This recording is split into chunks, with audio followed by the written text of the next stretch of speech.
great question, and one we get all the time. It's actually a true collaboration between the two colleges. I was not yet here when the decision was made for that to live in Arts and Letters, so I don't know all of the politics behind it, but it truly is a collaboration. So the major is just over 50% languages and cultures, and the other just under 50% business classes. So students choose a region and region and language focus and a business focus. So you might be international business, East Asia, Chinese, and then with a finance concentration, for example. So that's a great question. We do work very closely with them, but it lives in Arts and Letters. Yeah. So how many students are in the College of Arts and Letters as majors, and what is the largest major? Oh, that's a great question. So I don't know if I have those stats with me. I think we are at about 4,500 undergraduate students in the college. Don't quote me on that exact number. And then the largest major is the toss-up between international business and economics. I'm not sure which of them is larger, but they're both up there. Very good, you're trying to stop me.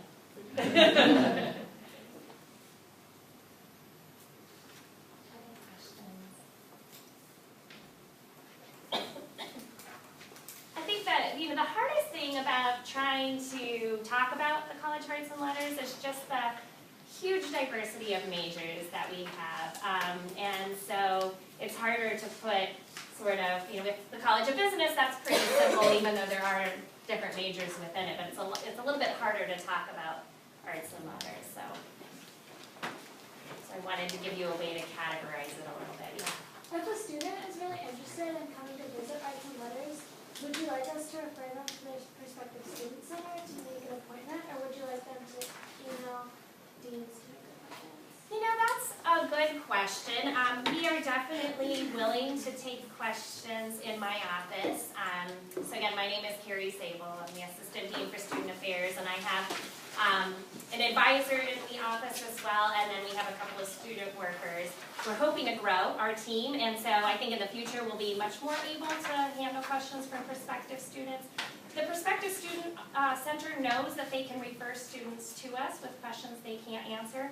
So I'd say that's probably your best place to start. But know that if somebody feels like their questions aren't getting answered, feel free to bring them to us or direct them to us. My office, if you're ever over there, is on the front of the Arts and Letters building. I'm not actually located in the Dean's office on the 6th floor. I'm in Arts and Letters 202. It's right on the front of the building, behind the Squirm Hall Starbucks, if you know where that is. It's a dangerous location.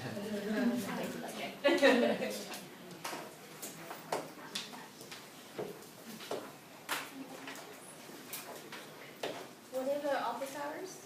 My office hours, we don't have, so we're generally open 8 to 4:30, but we have a small enough team that if we are all out at meetings, the office will close temporarily. So my goal is eventually to turn it into a student success center that we would have regular hours and drop-in advising potentially, but that brings up an interesting point, is that the majority of advising in the College of Arts and Letters is done within the specific major departments and by faculty.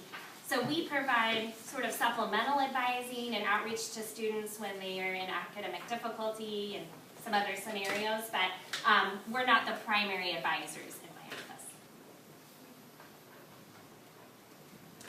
Frankie, did I cover most of what you were hoping? Yeah, and maybe if you just want to do a little bit of what your role in terms of working with students is, maybe just explain that a little bit. Sure. So they understand what you do for the students within the college. Yeah, so as an assistant dean, my office, we have roles in supporting students basically from orientation to graduation, and so we work with students at orientation. We also help run the commencement for the college, and that's a nice we get to see the bookends of students' experience. And then throughout the process, we exist as a resource for students who are experiencing any kind kind of academic difficulty or personal difficulty, disputes with professors over grades or other matters.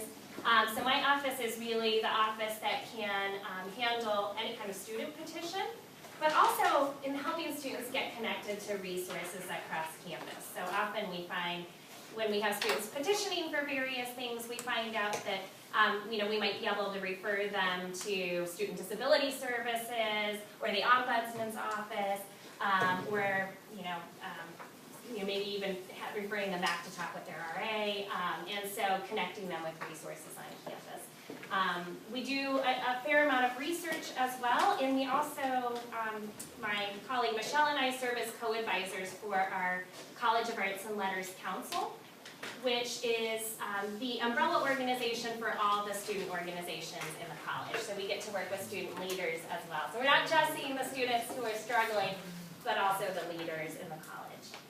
And so that's a fun part of the job. We work with scholarships as well. So really, it's the kind of thing where if students in the college have any kind of question and don't know who to talk to, my office is a good one-stop shop to come in. We'll talk and we'll figure out where you need to go next.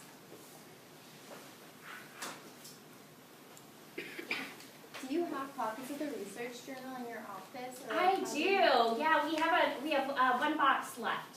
So if you want one, please come and get it. Yeah. We love handing them out. I have been handing them out throughout.